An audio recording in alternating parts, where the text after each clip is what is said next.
Hey there, Pastor John here from Journey of Life Lutheran Church, and we're continuing our Bible study on hell. This is lesson 4 of I don't know how many, but this lesson is entitled Back to Gehenna and On to Aionios, or Back to Hell and On to Eternity. I'm glad you're with me. So things are a little wonky electronics-wise, so I'm not sure how things are going to go today, but we're going to press on. If this is good for you, would you please share it with other people? That would be great. Our website is journeyoflife.org. We have a YouTube channel, which is youtube.com/JOL Church. We also have an audio version of all our stuff, including these Bible studies. Just go to journeyoflife.org and look for the tab there. Today, again, as I said, we're going back to Gehenna and on to Aionios. You can tell that to your roommate or partner or spouse when you get home. Back to hell and on to eternity. Here we go. So to review, we in lesson 1 talked about through a variety of views, mainstream views of hell in Christian theology throughout the years. In lesson 2, we talked about the word Sheol in the Old Testament, which is pretty much a neutral word. Sometimes people are sent to Sheol early as a punishment kind of thing, but Sheol is just the place of the dead. And in the New Testament, last week, lesson 3, we looked at 3 different New Testament words: Gehenna, Tartarus, and Hades. Hades is the Greek equivalent of Sheol for the most part. It's kind of a neutral, the place of the dead. Tartarus is a borrowed word from Greek mythology. It's a place of extra punishment where really evil people go. And Gehenna, we explored quite at length last week, so you probably might want to listen to that lesson before you listen to this lesson. Gehenna, in short, is the Valley of Hinnom. It's the place, it's just southwest of Jerusalem. And it's a place where terrible things happened in the Old Testament, up to and including child sacrifice by kings of Judah, which should not ever have happened. So, that being said, we are going to continue on today. Now we're going to have to today we're becoming linguists. We are going to look at context and fields of meaning, historical usage, all this kind of things. We're kind of trying to squeeze out a little more deeply what this word Gehenna is and the way biblical authors used it in different times and in different places, because just like you and I, they didn't always use the same word for the same thing all the time. They did not write with mathematical precision. The Bible is not a math book. It's a book filled with stories and poems and parables and historical accounts and all those kind of things. And so we need to be always careful to try to understand what's going on in any particular word usage anywhere. So Gehenna is a place is this Valley of Hinnom, where the child sacrifice and other things happen in the Old Testament. And Jesus does use the word Gehenna to talk about a place of judgment. He only uses Gehenna in the Synoptic Gospels. And for those of you who don't know what that means Matthew, Mark, and Luke. Synoptic, sin is the same, like synonym, words that mean the same thing, and optic has to do with viewpoint or eye. So a synoptic is a gospel that comes from basically the same view. So Matthew, Mark, and Luke are the synoptics, and they come from the same viewpoint. They appear to have had a source tradition that they all drew from, even though they all include some different things as well. But they're all kind of about the same. Jesus begins his ministry, or he's born, or whatever. And then you get to John, which is entirely different. It's like, in the beginning was the Word, and the Word was with God, and the Word was God. That's the beginning of the Gospel of John. You could almost hear him say, dude, man.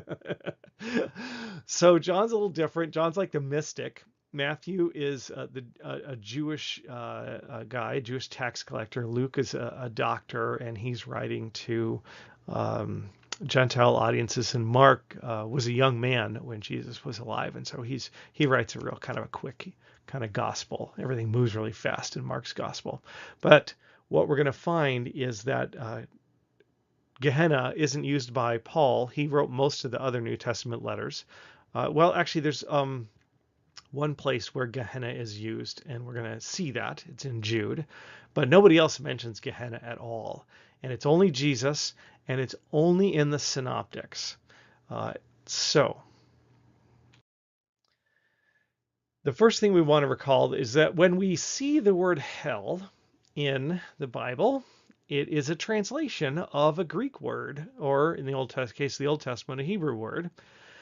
And which brings up also the issue, which we'll talk a little bit more about later, is when the New Testament writers in Greek use the word Gehenna or hell or Hades, are they writing more like in the way that Greeks thought of it in the year, 70 or 80 AD, or are they thinking more along the lines of the way the prophets use those words? In other words, are they using those Greek words as translations of Hebrew concepts?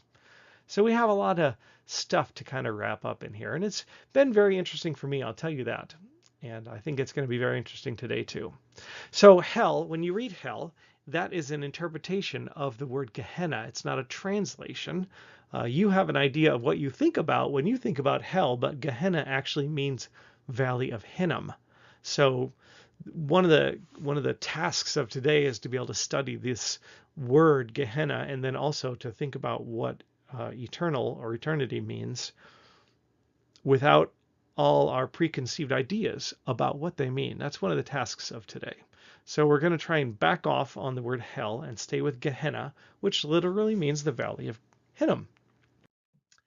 So this is from our essentially our textbook. It's one of the main books I'm using as a sort of a guiding source, an organizing book anyways, about what we're studying together. It's called All You Want to Know About Hell, 3 Christian Views of God's Final Solution to the Problem of Sin, by a guy named Mr. Greg. S, I think, stands for Steve, but I'm not sure. Published by Thomas Nelson. So here's what he writes. The Valley of Hinnom is where Jews worshipped other gods, including the practice of child sacrifice. Gehenna is not used to refer to a place of judgment until the intertestamental period. So that intertestamental period is after the last book of the Old Testament and before the beginning of the New Testament. You can think of it as roughly 400 BC to the birth of Christ. Now, I'm going to continue reading. Shortly before the time of Christ, certain Jewish writings, for instance, 1st Enoch, used the term Gehenna as a reference to the place of punishment for the wicked in the next world. The term never bore this meaning in the canonical Old Testament scriptures. Following the apocryphal writings, which is like Judith and Tobit and Maccabees, those books are in the Catholic Bible but not in the Protestant Bible, rabbis began to speculate about the judgment of the damned, and they used Gehenna as a term for what we would end up calling hell in English. By the time of Christ, the term Gehenna commonly carried this connotation and was probably associated with this concept in the minds of Jesus' hearers. So, of the 12 times Gehenna is used in the New Testament, 11 of those come from the mouth of Jesus. James, I said Jude before, I was wrong. James uses Gehenna in James chapter 3, verse 6 as a source of evil rather than a place of punishment.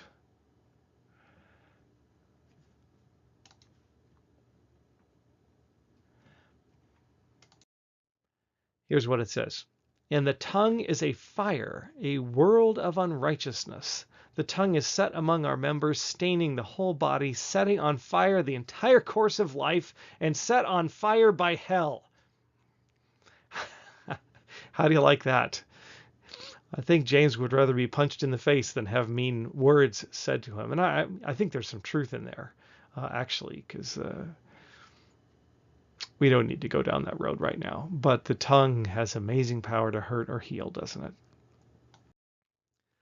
So, further about the use of Gehenna. So we've got the one time that's used by James, and the Gehenna isn't used in the rest of the New Testament at all. The letters from Paul or the book of John or Revelation, any of those other things. Of these 11 times that the word Gehenna appears being used by Jesus, several are parallel accounts across multiple Gospels. So remember I said that Matthew, Mark, and Luke are synoptics, which means they take the same view.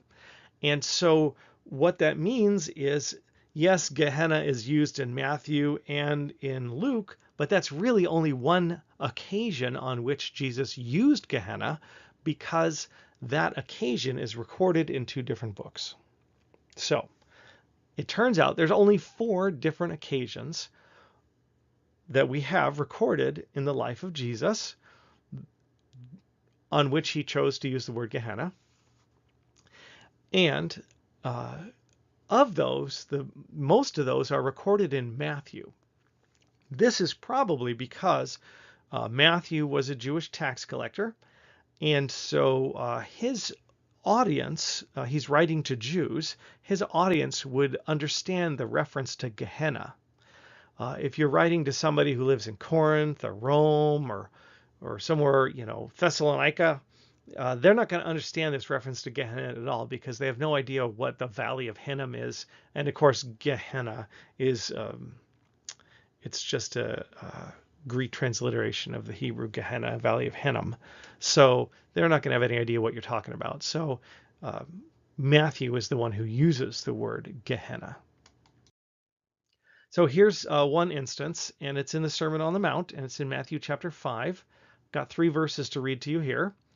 Matthew chapter 5, verse 22, "But I say to you that everyone who's angry with his brother will be liable to judgment.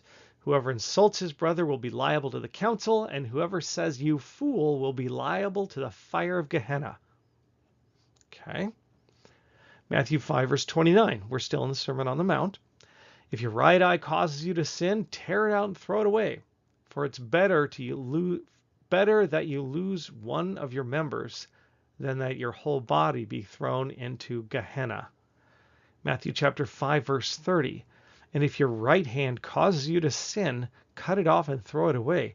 It's better that you lose one of your members than your whole body go into Gehenna." So the question there, and it's a question we're going to keep asking ourselves, is Jesus using Gehenna in the way of the intertestamental rabbis? Which is reasonable. Jesus, after all, follows the intertestamental rabbis chronologically. Or is Jesus, who is in fact a rabbi and steeped in the Old Testament and knows all about Gehenna, the Valley of Hinnom, is he using Gehenna more literally? So the second place that Jesus uses the word Gehenna is in warning his disciples about who to fear and whom not to fear. And he does this in 2 different places, but they're basically the same thing. Matthew chapter 10, verse 28, "Do not fear those who can kill the body but cannot kill the soul. Rather fear him who can destroy both body and soul in Gehenna." And then Luke chapter 12, verse 5, "But I will warn you whom to fear. Fear him who, after he has killed, has the authority to cast you into Gehenna. Yes, I tell you, fear him." So let's comment on those for just a moment. So the traditional view of hell is eternal pain and suffering forever and ever, right? In both of these, actually in the Matthew passage, he talks about destroying the soul in hell. And so that has more of an annihilationist sound than it does an eternal torment sound there. So that's another thing to stick in our pocket and hold on to as we walk through this lesson today. The Luke chapter 12, verse 5, the second one I read, doesn't really give any indication about whether or not the person who gets cast into Gehenna lives there forever in torment or gets annihilated. Jesus took a little time to talk about relationships, and this is going to sound very similar to the previous one. Very, very similar, as a matter of fact. In fact, almost a duplicate. And teachers don't teach something once and then move on. They teach the same thing over and over again, right? So Matthew 18, verse 9. "If your eye causes you to sin, tear it out and throw it away. It's better for you to enter life with one eye than with 2 eyes be thrown into the Gehenna of fire." Mark 9:43, if your hand causes you to sin, cut it off. It's better for you to enter life crippled than with two hands to go to Gehenna, the unquenchable fire. Mark 9 verse 45, and if your foot causes you to sin, cut it off.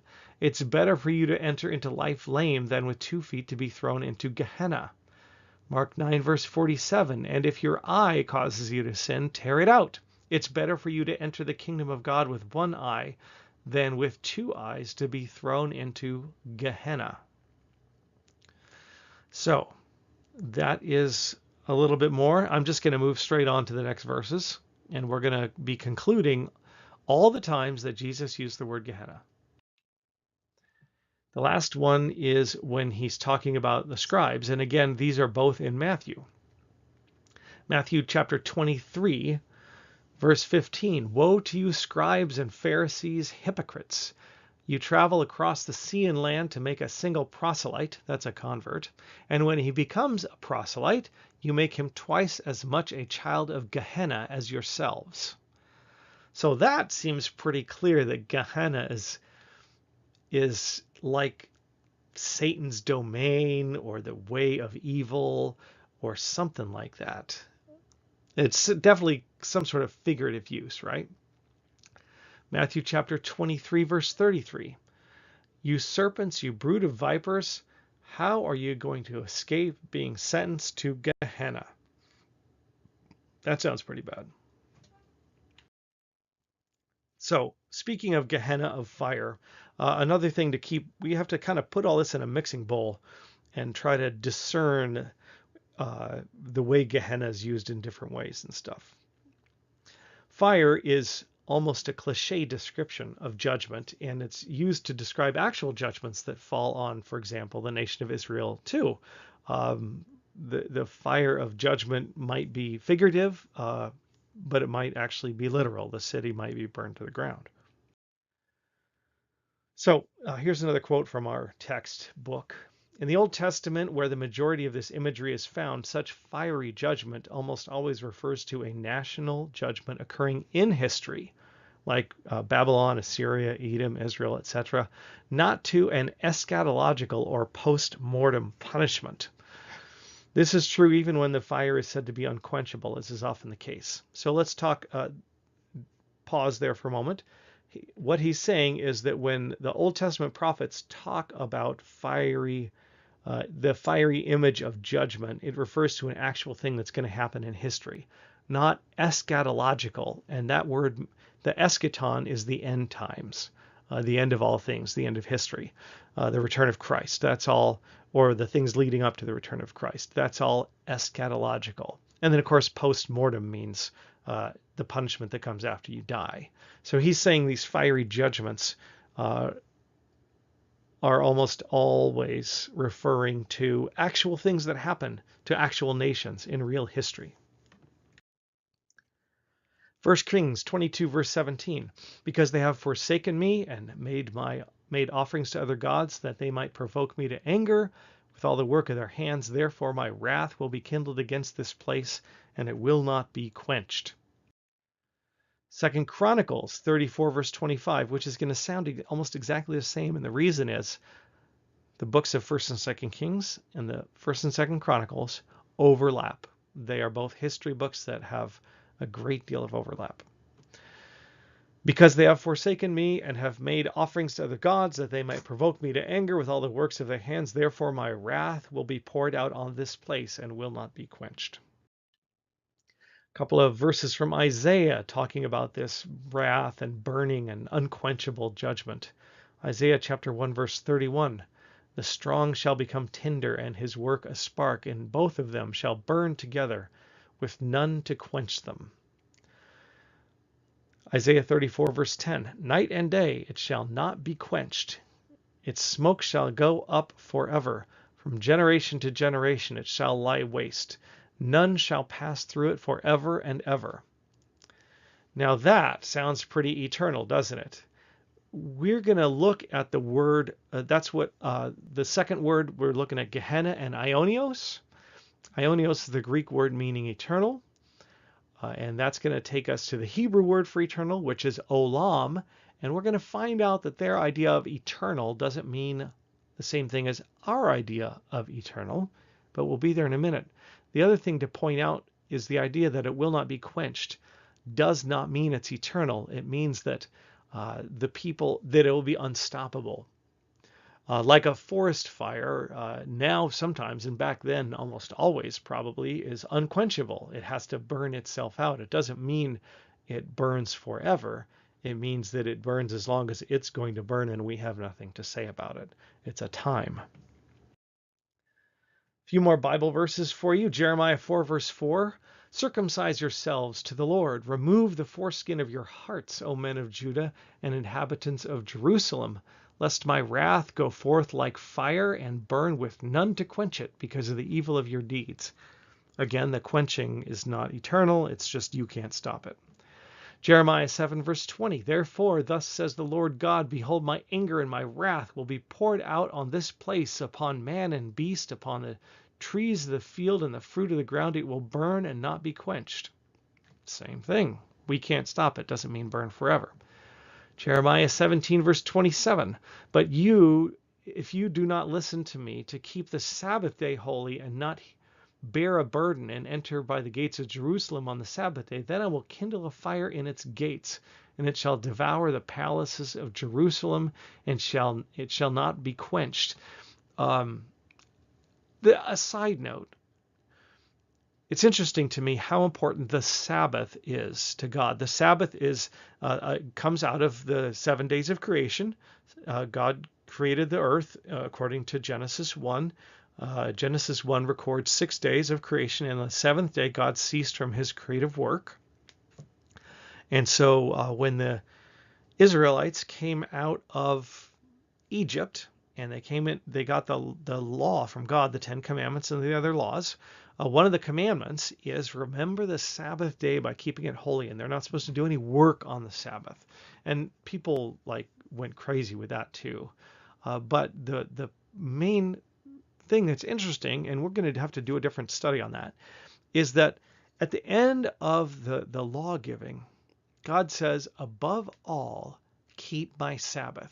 Listen to that. It's like, listen, no stealing, no cheating on your spouse, no murdering, and more than anything, keep the Sabbath.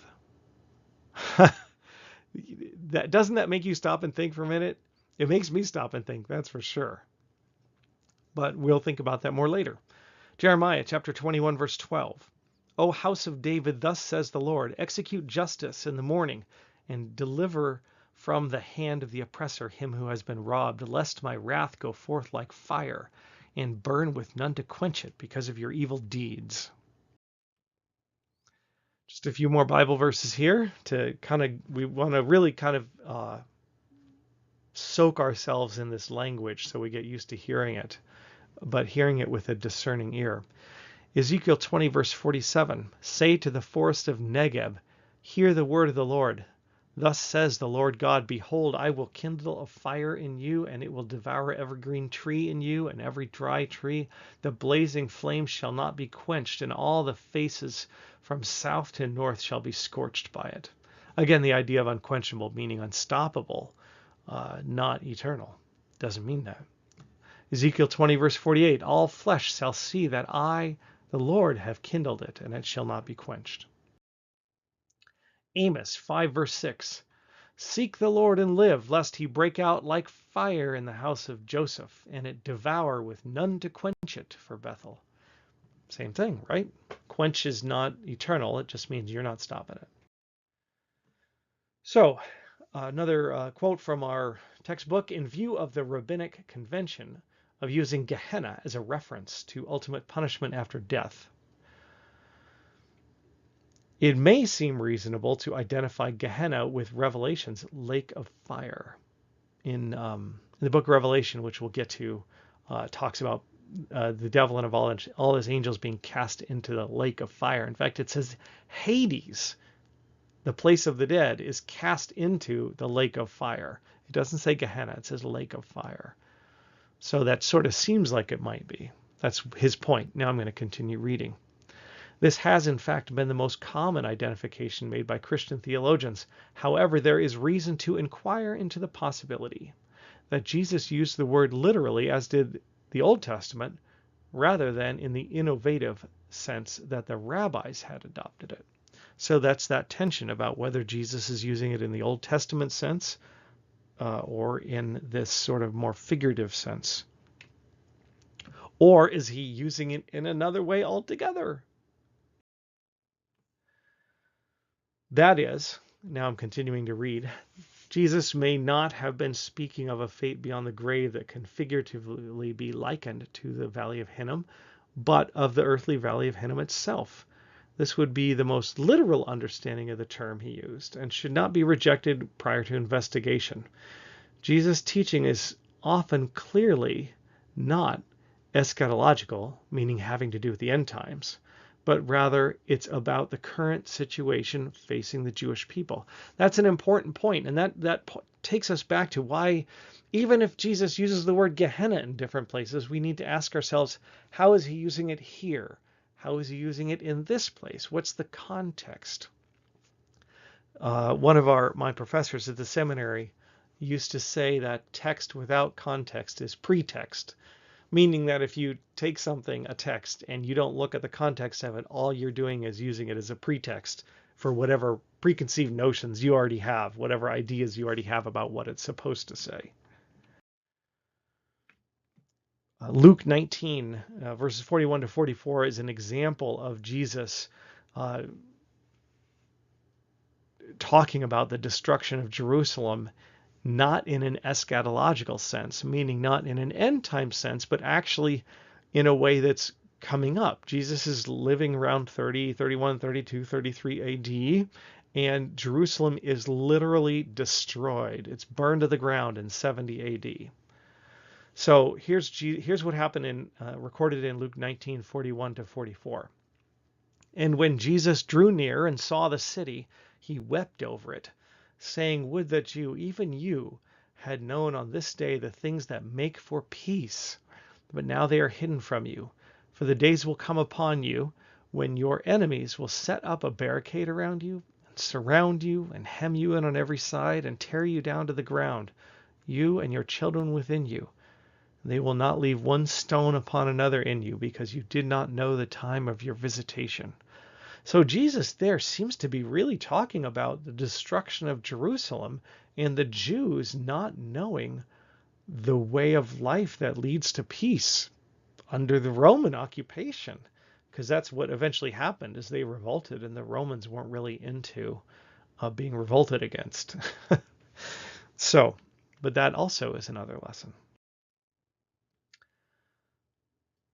So when we go back to the Old Testament, we find that God sent prophets to Judah, and they used the Valley of Hinnom, Gehenna, as part of their warning of actual rather than eschatological destruction. When the prophets, just to recap this, there was a single nation of Israel. Moses brought them in, and after the Exodus, and there was a time period where there was no king. It was just ruled by judges here and there, and everybody tried to live according to God's law, and the priests mitigated disputes and stuff like that. And then they said, we want a king, and so they had 3 kings in 40 years each, Saul, David, and Solomon. And after that, the nation of Israel split up into 2, the northern and the southern kingdom. And the northern kingdom is called Israel, and the southern kingdom is called Judah. Israel never had a single good king. Judah had a mixture of good kings and bad kings. And so when this says God sent prophets to Judah, he's talking about the southern kingdom, which is only the tribes of Judah and Benjamin. But that is also the territory of where Jerusalem is, pretty much from Jerusalem south. But when they're warning about Gehenna, they're not talking about some end times thing. They're talking about, the Babylonians will come and cast your bodies into the cursed valley where child sacrifice happened. Jeremiah 7:32 to 33. Therefore, behold, the days are coming, declares the Lord, when it will no more be called Topheth, the valley of the son of Hinnom, but the valley of slaughter. For they will bury in Topheth, because there is no room elsewhere, and the dead bodies of this people will be food for the birds of the air and the beasts of the earth, and none will frighten them away. So this is a horrible slaughter. Bodies just piled up, and they're all dead. There's none to shoo them away. This is, by the way, this is also very dishonoring of the corpses, which is an important thing in this society too. Jeremiah 19, verses 6 to 9. Therefore, behold, the days are coming, declares the Lord, when this place shall no more be called Topheth. This is very similar. Or the valley of the son of Hinnom, but the valley of slaughter. And in this place I will make void the plans of Judah and Jerusalem, and will cause their people to fall by the sword before their enemies, and by the hand of those who seek their life. I will give their dead bodies for food to the birds of the air and the beasts of the earth, and I will make this city a horror, a thing to be hissed at. Everyone who passes by it will be horrified and will hiss because of its wounds. And I will make them eat the flesh of their sons and their daughters, and everyone shall eat the flesh of his neighbor in the siege and in distress with which their enemies and those who seek their lives afflict them. Whew. So those were prophecies about the Babylonians coming to destroy Jerusalem. And what we notice is that the destruction of Jerusalem by the Babylonians is very similar to the destruction of Jerusalem by the Romans in 70 AD. There was a siege, it was horrible suffering, and then finally the city was destroyed. So the question here, in each instance, is how is Jesus using Gehenna? What's he getting at? Is it more in the eschatological sense of the intertestamental rabbinic usage? Now, there's a phrase that you can try and work in your conversation with your friends this weekend. Intertestamental, the eschatological sense of intertestamental rabbinic usage. Go for it. Let me know if you do, by the way, because I would love to hear about that. Or whether Jesus is mirroring the more literal sense of the Old Testament prophets warning the people of the impending destruction of Jerusalem in 70 AD. And which is which, right? Because he might be talking in the eschatological sense of the intertestamental rabbinic usage in one sense, but he might be mirroring the literal sense of the Old Testament prophets of the actual destruction of Jerusalem in 70 AD in another time. So these are all things we have to think about.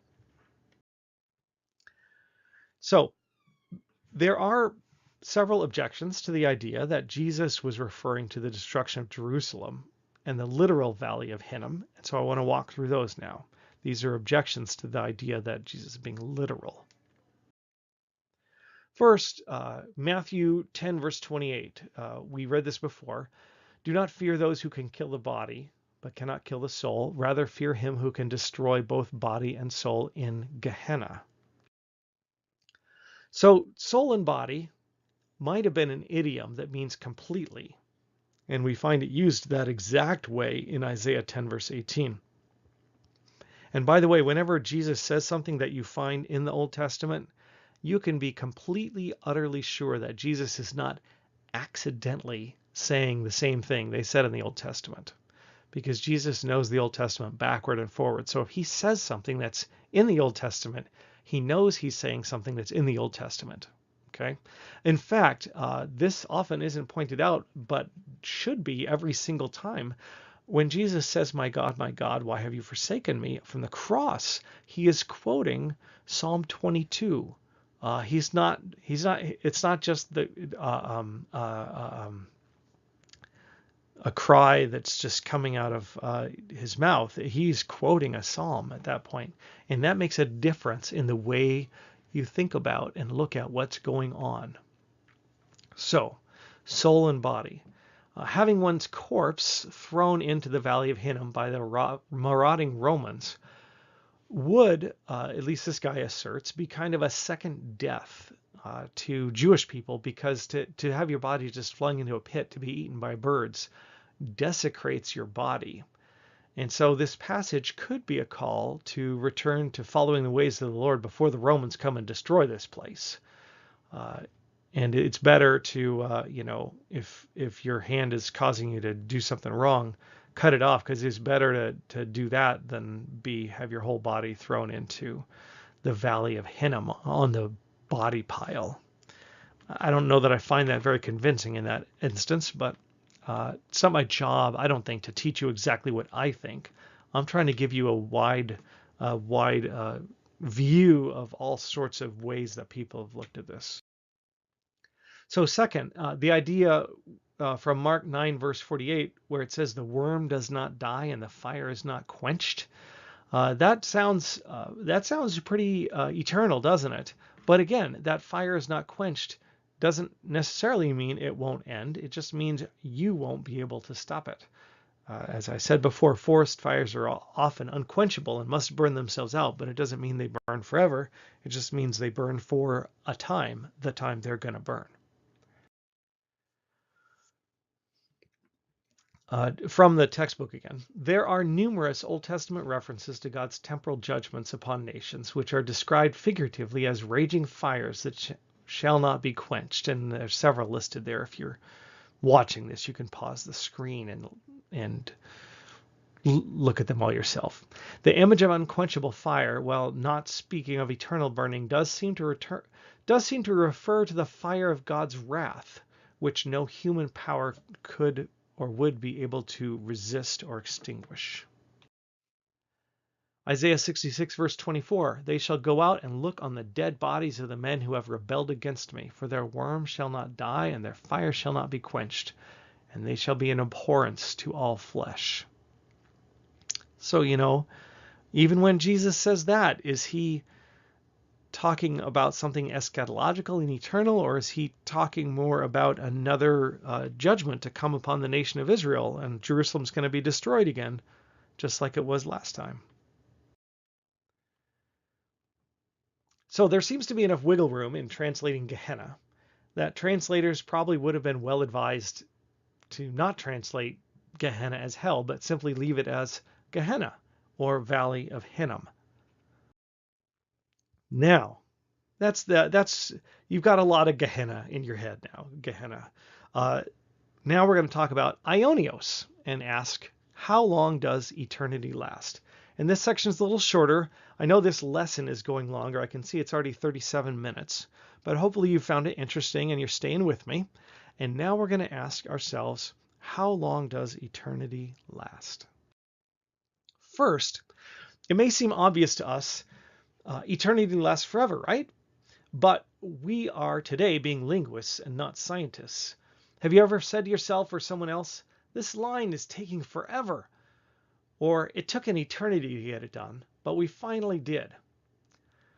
So when you start to think like that, now you're seeing why we need to be more careful in the way we interpret these words like eternal, rather than to simply replace them with some sort of temporal concept of never ending, because people use them in all sorts of different ways. So now we're going to look at Aionios, because we have people being cast into never-ending fire and things like that. But we want to understand maybe what that really means too.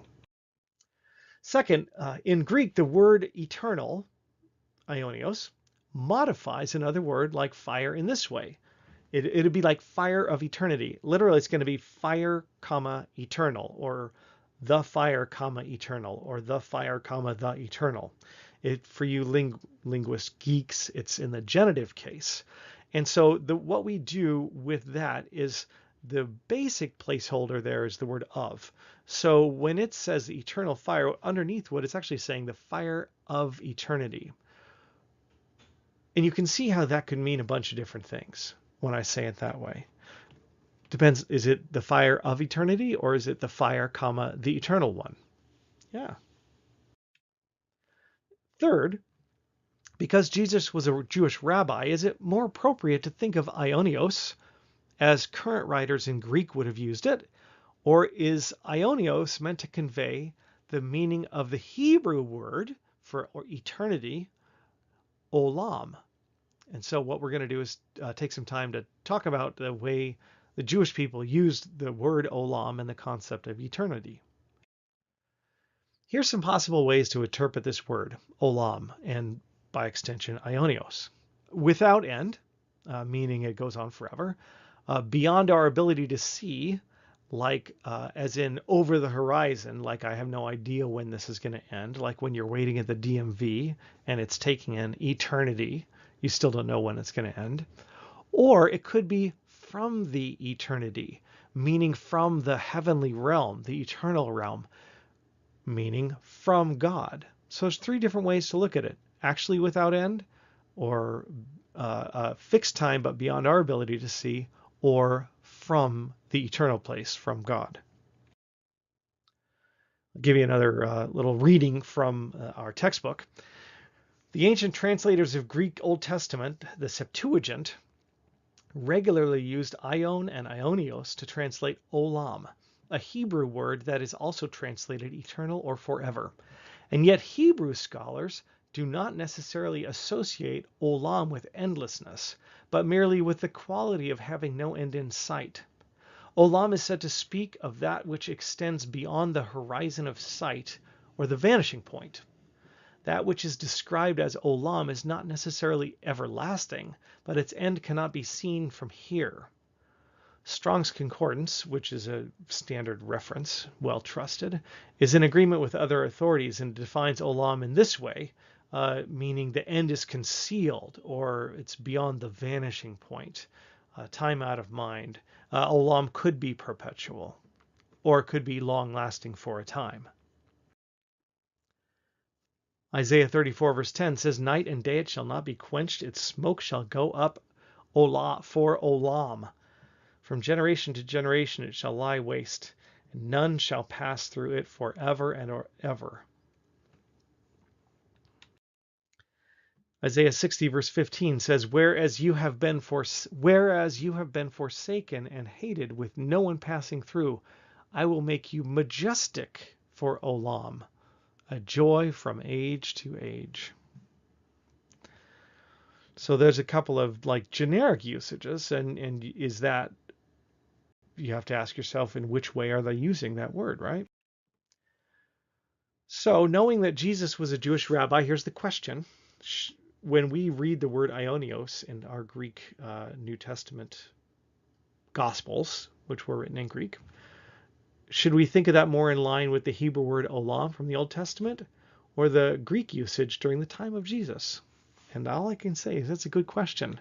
And welcome to actual Bible study instead of just bumper sticker Bible study.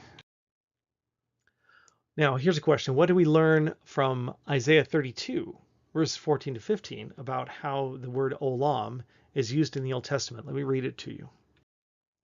Isaiah 32, 14 to 15. "For the palace is forsaken, the populous city deserted. The hill and the watchtower will become dens forever, a joy of wild donkeys and a pasture of flocks." So it's going to be deserted forever. That's verse 14. And then verse 15 says this, "Until the Spirit is poured out upon us from on high, and the wilderness becomes a fruitful field, and the fruitful field is deemed a forest."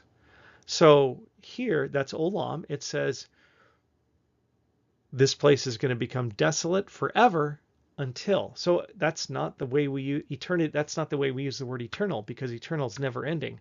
And it's just saying for the time until God intervenes to change it, to pour out his Spirit.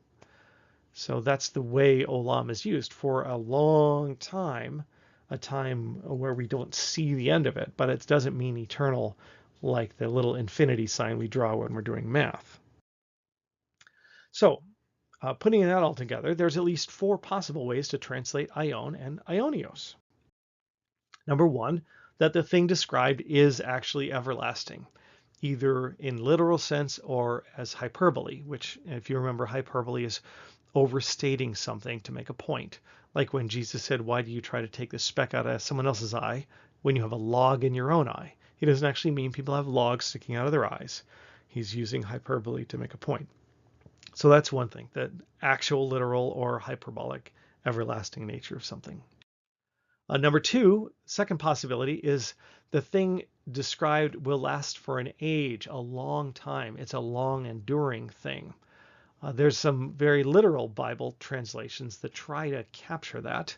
The Rotherham Emphasized Bible translated as olam as age abiding, and Young's literal translation, look that up if you want to see something really hard to wade through that tries to keep the Bible words and translate them word for word instead of concept for concept. They render olam as age during, that is, age enduring. In one place, the first century Jewish historian Josephus, in fact, spoke of the imprisonment of a tyrant named John as Aionios, perpetual, and it was, in fact, an imprisonment that lasted 3 years. But it was a long time, is for a long age. So number 3 is that this thing described as olam, or Aionios, eternal, pertains to a given age, or the age to come. The idea that Aionios might mean pertaining to a given age seemed to be taken for granted by, for instance, John Chrysostom, or Chrysostom, depending on what school of pronunciation you're from. He wrote a sermon on the book of Ephesians where he said, Satan's kingdom is Aionios. In other words, that it will cease with the present age. So the idea that he describes Satan's kingdom as Aionios, the word we translate as eternal, tells us right away that Aionios must not mean like going out forever in time, because that Satan's kingdom will end. That's a clear thing, clear prophecy. It's what we're about as the kingdom of God, right? So there we see Aionios used in a different way. And number 4, the thing described is of divine origin, which we talked about also. That the thing that's being talked about is inherent in, or it's proceeding from the eternal God. There's another way that it could be used. Jude verse 7. There's only one chapter in Jude. Just as Sodom and Gomorrah and the surrounding cities, which likewise indulged in sexual immorality and pursued unnatural desire, serve as an example by undergoing a punishment of eternal fire. So the fire of Sodom and Gomorrah doesn't burn eternally. It's from, remember what I said, it's like the fire of eternity, right? That's what it is underneath there in Greek behind the English. And so they actually undergoing the punishment of the fire of eternity. So is that fire that never ends? Probably not, because we don't see it there now. Or is it fire that comes from God, from the eternal? Well, that's what the Bible says happened. The fire came down from heaven, right? So Hebrews 12:29 also talks about God himself as fire. For our God is a consuming fire. So that kind of fits in with the whole Sodom and Gomorrah fire of eternity, fire coming down from Aionios, the place of eternity. Let me give you another quote from the book. William Barclay, the author of the Daily Study Bible, wrote this: Aionios means more than everlasting. For Plato, who in fact may have invented the word, and Plato, think about 350 BC or so, 350 years before Christ, the Greek philosopher. For Plato, who may have invented the word, plainly says that a thing may be everlasting and still not Aionios. Aionios, in Plato's view, cannot be used properly of anyone but God. It's the word uniquely as Plato saw it of God.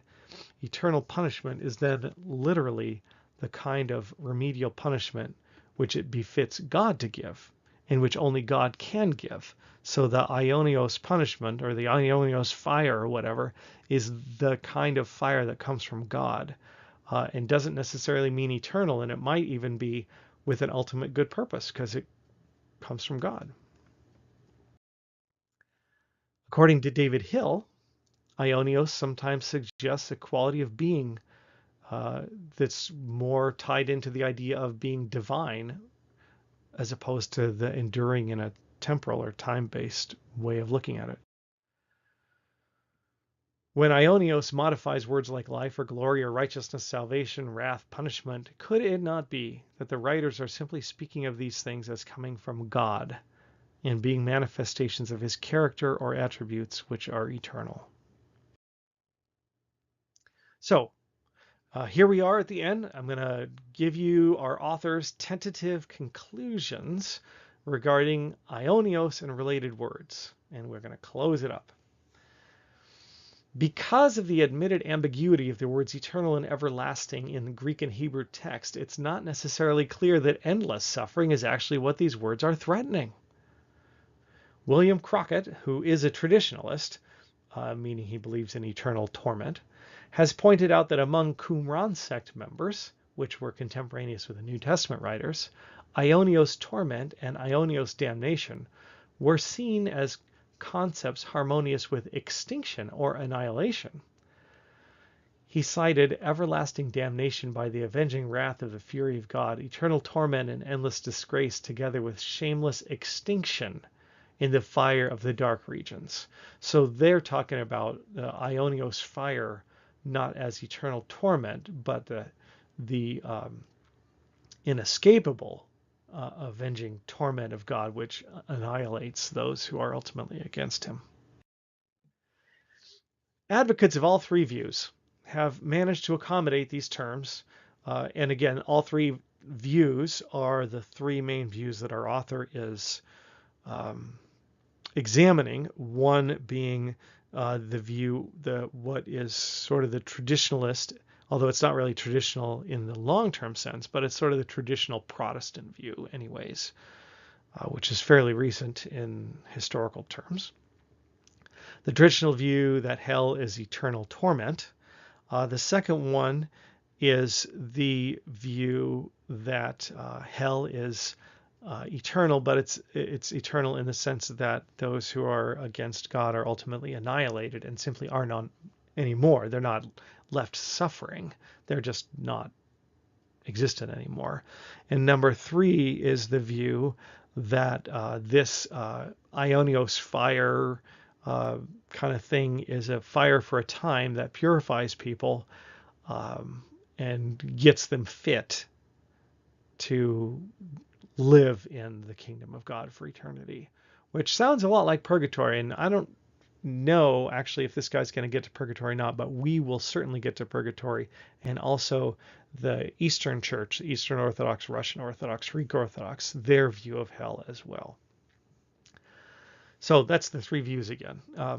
In surveying these views among the church fathers, Barnabas, Hermas, the civilian oracles, Justin Martyr, Polycarp, Theophilus, Irenaeus, they all use the word Aionios with punishment, but two of them taught annihilation, and one of them, so some of them taught eternal torment, two of them taught the annihilation of God's enemies, the final annihilation of them.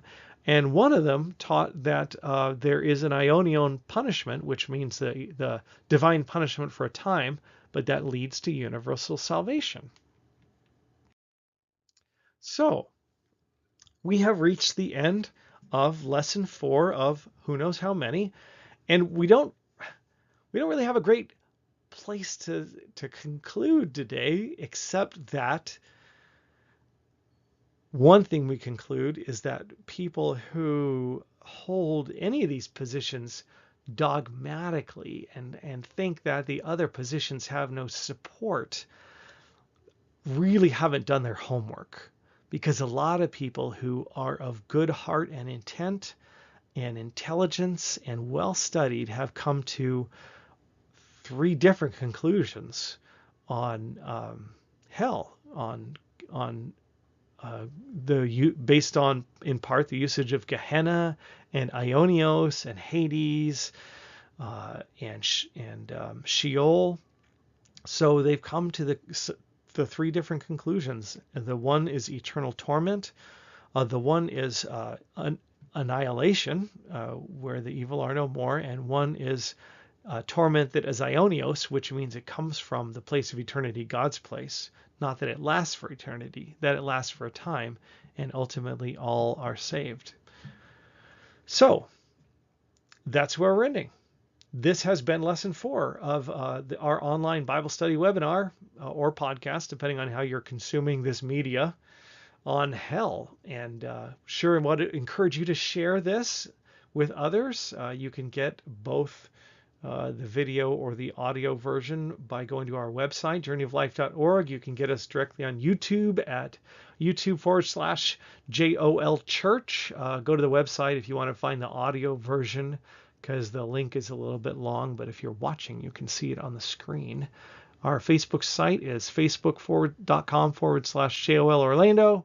And if you would like to donate to our ministry to help us continue to care for the poor and teach the world about Jesus and being his follower, you can go to journeyoflife.org/donate. And we would be appreciative of that. And I am appreciative of the time that you have allowed me to bring this teaching to you, especially on this little bit longer lesson. So that's it. God bless you with his grace and peace.